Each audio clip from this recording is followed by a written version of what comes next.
I don't know anybody who actually watches TV. I know a lot of people that don't even have TVs anymore. Like, they don't have TVs in their house. Actually, no, wait, hold on. Now that I'm thinking about it, I don't have a TV in my house. I only have these computer monitors. Otherwise, we don't have a TV. Whenever we want to watch something, we have a projector screen and a projector. Like, we have the biggest TV if we want to watch TV, which isn't very often. Usually, I just watch stuff on my phone, and it's on YouTube. Right now, ads on my phone aren't too bad. I've been hearing people on, like, TVs and computers and things, like laptops, usually, that the YouTube ads are getting out of control. Like, 1 minute unskippable ads sometimes. YouTube is killing television, though, because television, way worse. Way, way worse. It's like every few minutes you get ads that are just as long as the amount of TV you just watched. Insane. And it's all like corporate ads, you know, like nobody cares.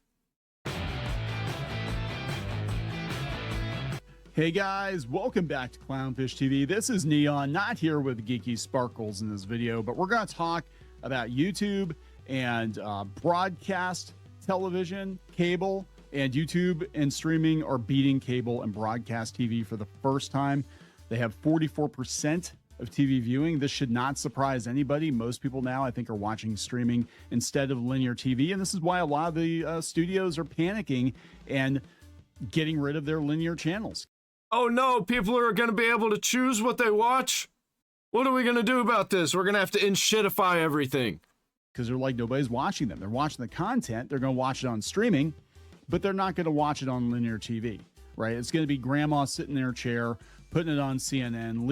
Yeah, and the more people get into streaming, the worse it's going to get. The better it's going to get, and also simultaneously, the worse it's going to get.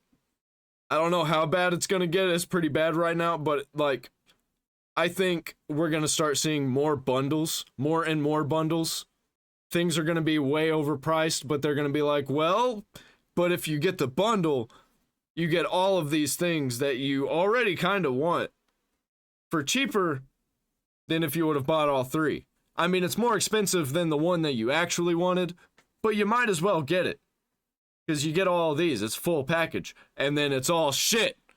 And you wasted a whole bunch of money for no reason, for stuff that you don't actually watch that much. Leaving it on CNN, and that's it. Or in the background at the dentist's office or whatever. Actually, they don't do that much anymore. Weird story. Our local bank used to always have the news on in the background, and then they stopped doing that because it was too polarizing. So they put HGTV on, and then they stopped doing that because they said it was polarizing that they didn't have the news on. Very weird. I can't do anything. So anyway, we're going to talk about this. Yeah, YouTube is leading the way. Then we're going to talk about Disney and Amazon teaming up for streaming advertising. And like what he just said, you can't even put cartoons on anymore because cartoons have gotten political. Everything's gotten political. It's so bad. Everything's so bad. What the fuck happened? Amazon CEO saying that, yeah, AI is going to reduce our corporate workforce. We're just going to throw this all into one. Yep, AI is going to destroy all of the things that these corporations have worked for because it's going to shit out better shit than anything that they could come up with. They've filled themselves with politics and agenda and, like, not putting creation first. And, you know, I'm just here for the crash out. They're going to be crashing out very soon. They're going to be all fighting against AI. Watch. They were all for AI. All pushing AI, all using AI in the background without even telling people. A lot of people didn't know this. But they're all going to be fighting back against the AI soon. When they realize, oh shit, the AI is gonna take us over, and we're all just gonna crumble. And I'm here for it. A lot of people are scared because they're like, oh no, all of these jobs, these actors, Hollywood's done for. Good. Should have done better. Episode, guys. Before we get into it any further, please subscribe for more pop culture news, views, and rants. Guys, go out to badworks.com, badworks.com. I guess we're sponsoring this video. Get some orc pins if you guys like enamel pins. We got some Bad Orcs. bad orcs for you. Orcs doing bad things. That's, orcs are a-holes. Anyway, let's talk about this. This is coming from The Wrap. Led by YouTube, streaming eclipses cable and broadcast for the first time with 44% of TV viewing. Nielsen's Gauge report for May finds the category share has grown 71% in the past 4 years. Streaming's officially outpaced cable and broadcast combined share of total TV usage per Nielsen's latest Gauge report, posting a record 44% share of viewership in May, a 71% increase over the last 4 years. I think it's just going to get worse. Worse. I think streaming's going to overtake everything to the point where cable's going to be so small a percentage that it's not going to make sense for it to exist, and it's just going to go away. It's going to be worse than landlines because nobody uses landlines at their house anymore. Some businesses use them. Some really, really old people, they just kind of stick by them still because that's what they've always used. And they're still there, and that's why they use them. But a lot of places can't even do that because they took out the lines. In comparison, broadcast and cable posted shares of 20% and 24% for the month, respectively, down 21, 39% over the 4-year period. This is kind of with kind of the same situation with Cartoon Network and Disney Channel and Nickelodeon, that they've been declining. Kids have been watching their iPads, have been watching YouTube and TikTok, mostly YouTube. I think kids are watching mostly YouTube and Netflix, and they're not watching broadcast television anymore. Actually, you want to know the truth? I know a lot of parents, their kids are watching Tubi, and they pick the movies for the kids, and they don't let their kids near technology. And I kind of like that. I like the way that works. It says fitting that this inflection point coincides with the 4-year anniversary of Nielsen's The Gauge, which has become the gold standard for streaming TV measurement, says the Nielsen CEO. It's also a credit to media companies who have deftly adapted their programming strategies to meet their viewers, whether they're watching TV, whether it's on streaming or linear. Yeah, and they spent a lot of money to get there, didn't they? They spent a lot of money to get there. Some of these companies, and we're going to talk about Star Trek, I think, in another video, they've gone broke chasing the streaming chuck wagon and trying to get everybody over to streaming. And now they're like, oh my God, what do we do? And there's so many streaming services out there, and people have to pay 50 different bills a month to watch. You know what I'm saying? It's Yeah, I think free-to-play streaming services for movies is probably going to be the future. It's just going to, everything's going to have to be free to compete with AI. And that's how they're going to have to do it and run ads. And it has to be curated ads. They won't be able to just run random ads. And that's probably going to be the way it goes, honestly. Convoluted. So what's going on is a lot of people are just like, yeah, screw it. We're going to subscribe to Disney, and we're going to subscribe to Netflix, and we're going to watch YouTube. And that is it, because it's too complicated. It really is. I mean, have you seen the new TV remotes, like the TCL remotes? Like, you get one, it's got 40 different streaming channels on it. I'm like, where do you even start? On our TV, we have a Roku TV, and I literally just pick the linear channels or whatever they are, call them strip. What is it, SVOD or whatever the hell they call it now? Just basically old school TV. I flip through the channels like it was 1993. I find something I want to watch, and then I just park it on that channel because I'm turning into grandma, I guess, or grandpa. I am. I'm like, I just run a media server. That's all I do. That's all I care for. Watch YouTube. Mostly just YouTube, but every once in a while I flip on my media server. Hey, look, classic Doctor Who. I'm just going to leave it on there. Oh, Retro. Actually, my favorite channel is Retro Crush. I watch Retro Crush, classic Doctor Who, and Star Trek. And that's basically it. Occasionally Twilight Zone, but I bought all that on digital so I can watch it whenever I want to. But yeah, I'm pretty easy to please. 3 channels and I'm good, right? That's being Gen X, man. We can deal with 3 channels. They said YouTube remains the industry leader for the 4th consecutive month with a record share of 12.5% in May. It's increased its viewership over 120% since 2021. Netflix has climbed 27%. Taking 3rd place was Disney Plus, Hulu, and ESPN with an aggregate share of 5. Wait, that's it? That's all they have? 5%. So YouTube's got 12.5%. Netflix has 27% of streaming, and I didn't realize Netflix was doing that well, actually. And then, they're second, and then nobody's close to those two. Nobody's close to YouTube, and then nobody's close to Netflix in second. Everything else is just they have to combine them to make a full percentage. that's actually noteworthy. And Disney's only got 5%. Prime Video's got 3.5%. The Roku channel with 2.5%. Paramount Plus and Pluto with an aggregate share of 2.2%. Tubi's 2.2%. Tubi, that's a big percentage, and I did not expect that. But I do know a lot of people who just use Tubi. Warner Brothers Discovery's Max and Discovery, 1.5%. Peacock comes in last. Cock is in last place, 1.4%. Streaming exceeded traditional TV viewership. It's expected to continue in the near future. It's not permanent. They said this trend could continue into the summer months, but the balance will likely shift back as football kicks off. Well, eventually all the sports are going to be on streaming. Yeah, and especially YouTube.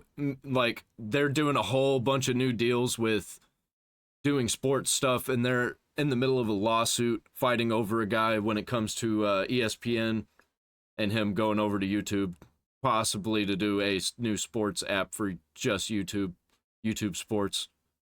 And like more and more people are going to Netflix for sports. They like a lot of testing has been done for streaming. I think it's happening, man. And that's the long term. And then eventually linear TV will be no more, right? It's kind of weird. Like, there will be like internet linear TV. There will be apps where you can go that are probably going to be free because everything's got to be free. Because when so much stuff is free that's good, it's like good enough, people will go to that way before they'll go to pay for something that's slightly better or the same. We talk to people and they're like, oh, I watch you on TV. I'm like, why do you watch us on TV? Who the hell thinks we're worth watching on TV? Like, yeah, I don't watch YouTube on TV. I watch everybody on my phone. I watch pretty much everything on my phone, unless I'm like recording videos. Like I always figure people viewed us as a podcast, like they listen to us in the background, but they don't actually watch us because what's there to watch? You've got a screen and a couple of bobbin cartoon characters. Like, what is there to watch? But yeah, actually, more people watch us on TV than any other platform. I thought they'd watch us on our phone because what I do, like when I watch, or quote unquote, I'm using air quotes here, watch YouTubers is like I'll take the dog for a walk. I'll put somebody's show on, like I'll listen to Wes from Thinking Critical or something. I'll put him on, put the earbud in one ear, and put it in my pocket. So I don't even see Wes talking. I'm listening to him, but yeah, I do the exact same thing. Like whenever I'm not recording videos and I'm just watching stuff, usually it's just background. I don't actually watch it. Sometimes I'll like glance at it if they're talking about something funny and I want to see what they're talking about, or they bring up something and I want to see what they're talking about on the screen. That's when I'll glance back down. I just figured everybody did that. Or I'm working out or something, I'll listen to people in the background. I just figured everybody did that. But thank you for watching us on TV, I guess. Bro, we're all ADHD brain now. Yes. So Disney and Amazon are teaming up for breaking down traditional barriers between content and commerce. There were barriers? It said under this partnership, Disney's real-time ad exchange and Amazon's demand-side platform, DSP, are being integrated. The team will give advertisers direct access to Disney premium inventory on Disney Plus, ESPN, Hulu, and other platforms. DSP, isn't that Dark Side Phil? No, different thing. Buyers will be able to gain data from both companies. Yeah, it's weird. You look for something on Amazon and then you see a commercial for it on your smart TV. I'm just saying they're already doing this. The Amazon Disney Pact will deliver curated deal packages through products like Disney's Magic Words contextual targeting and the upcoming connection to Disney Select. This is really convoluted. Advertisers on Amazon DSP will soon be able to create specialized campaigns matching Disney's audience data with browsing. Why don't they just merge at this point? Does Amazon? Because there's too much bureaucracy. That'd be a lot of paperwork, man. Be a lot of chaos. They don't know how to do it. It'd be too hard. It's too hard. Too many people, too many branches that would just like have to combine. A lot of people will be losing their jobs. A lot of people will be changing jobs. It's too much. That's why. Being too big and too corporate, bad thing. It's very, very bad.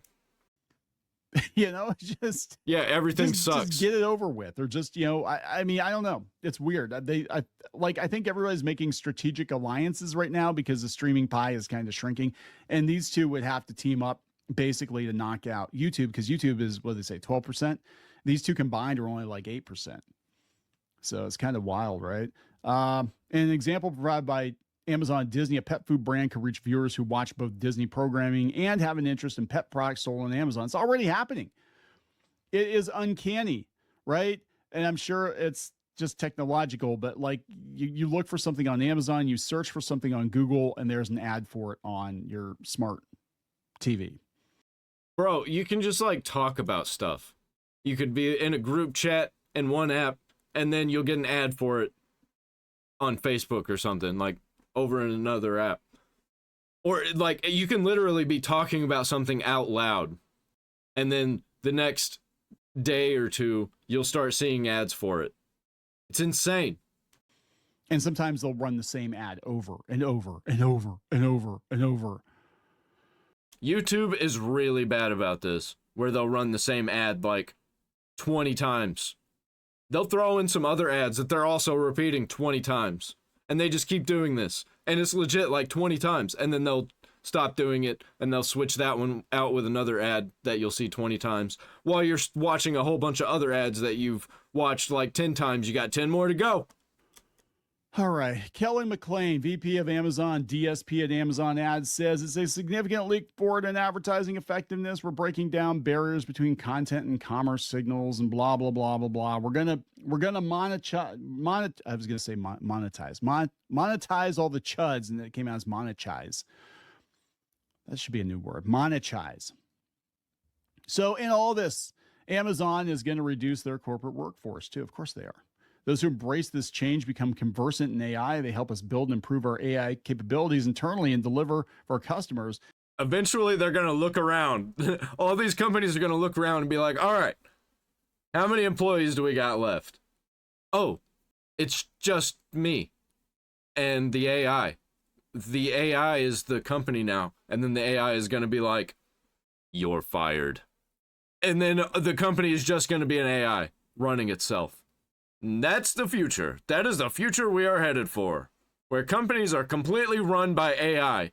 I guarantee you this is going to happen, where it might already be happening, where we got like whole companies, whole operations completely run by AI. That might be like what all these stupid, crazy ads are. These AI generated ads. It might literally be AI trying to make money. We already know that whenever you set AI free on the internet, that they try and make money. And maybe that's what's happening. They'll be well positioned to have high impact. Basically, adopt AI or get the hell out of our company. It's what they're saying, right? Yeah, go ahead. Go ahead. I know where this leads.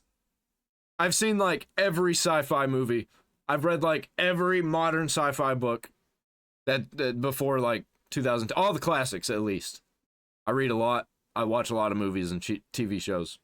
In a memo to employees extolling Amazon's use of generative AI, CEO Andy Jassy briefly noted that it may lead to a reduction in the company's workforce. No, really? It's like that's the actual goal. That is the end goal. That's what they wanted the whole time. And a lot of it was because they kept hiring people that were problematic. You know, they were hiring people that just wanted to be activists. They're hiring people that wanted the moon, right? Yeah, they hired a bunch of activists who deemed all the normal people problematic, and then the company decided, oh, well, these activists are problematic, so then they just fired everybody, and all that's left are weirdos. Robots don't go on strike. Robots don't talk back. Robots don't leave nasty comments on social media unless they're programmed to do it. That's not completely true. I think that they can get out of control, start kind of having a mind of their own. And they'll start doing that uncontrollably. I can see a maximum overdrive incident happening in our future where the toasters start attacking people and all the trucks come alive, start circling gas stations. Yet, as we roll out more generative AI and agents, it should change the way our work is done. Actually, the ads are all going to be AI in the future. Yep. The ads are going to be AI. The content's going to be AI. The creators are going to be AI. They're going to do smart ads, and they're basically going to spin up an ad for you, just you. So I could totally see like all the controversy around the Bud Light situation. We're going to get AI ads on AI videos created by AI creators that work for AI companies that are completely run by AI. With Dylan Mulvaney, I could see them being like, you don't want that trans influencer in your commercial there, Mr. Kentucky. Okay, we're gonna put I don't know, some country western star in it or something. You know what I'm saying? Like, I can see them doing that. Oh, you're in Portland, so we're gonna double down on this. Oh, you're in Kentucky, we're gonna double down on that. Whatever it takes to sell our beer. That's what they're gonna do. You want to be on that bottle of beer? Well, we'll just print on demand your face and get your own six pack with your face on the beer. That's what they're gonna do. That's the way things are gonna. Then we're gonna fly it in via drone and drop it off in your backyard, and hopefully we don't kill your dog in the process. Or it'll just be created in a room in your house. You'll just have a machine that creates an item, any item that you want, whenever you want it. We'll call it a replicator. So have you seen that? The drones, the delivery drones are doing that with Walmart too. Isn't that kind of scary? Like, what if they drop the packages on your head? What if the drones malfunction, just like drop out of the sky and hit you? And don't say it can't happen. There's some kid that got easy solution. Stay indoors. Don't leave your house. That's really what they want to happen. They want everybody just in their house. Never leave unless you're going somewhere that is good for all of the people who own everything. They don't want you to be free doing things that you want to do unless it's at your house. And they still really don't want you to be doing things that you want to do at your house. They want you to be doing things that they want you to do at your house. Hit by a drone. It was some drone show. Like, they're going to be zipping all over the place, dropping stuff on people. That's going to be crazy. And then we're going to have cars that drive themselves and hopefully don't drive you off a cliff. It was an accident, honest. Wink, wink. We will need fewer people doing some of the jobs that are being done today, he said, and more people doing other types of jobs. It's hard to know exactly where this nets out over time, but in the next few years, we expect this will reduce our total corporate workforce as we get efficiency gains from using AI extensively across the company. I think AI is going to be such a problem with the internet that we're going to start using things that are disconnected from the internet again. Like, we're going to start making cars that are just completely like mechanical, not online. Not even electronic. Because maybe AI is going to get so screwed up that it just screws up everything that's electronic. Everything that connects to electricity or that could be manipulated through signal. Yeah. He said, despite, this is tone deaf. Despite the potential job reductions, the memo also encouraged employees to get excited about AI, telling them to be curious about it, educate yourself, attend workshops. I did educate myself, and it sounds fucking terrifying.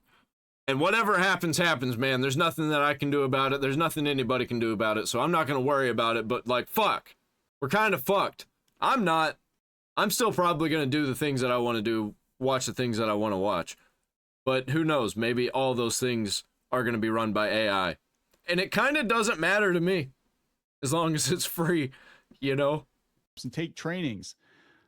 He's not suggesting it. He's telling you do this or you're going to be out, right? If you're anti-AI, you're going to be out of our company. You're going to be out of most of these companies, honestly. That's the way it's going.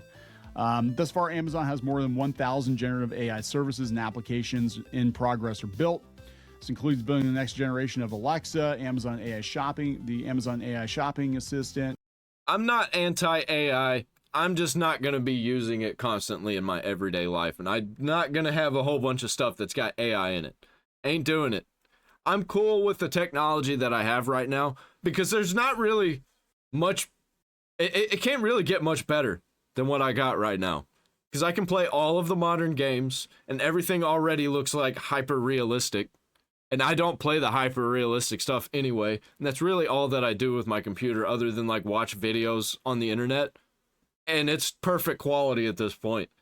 And, like, I run a media server.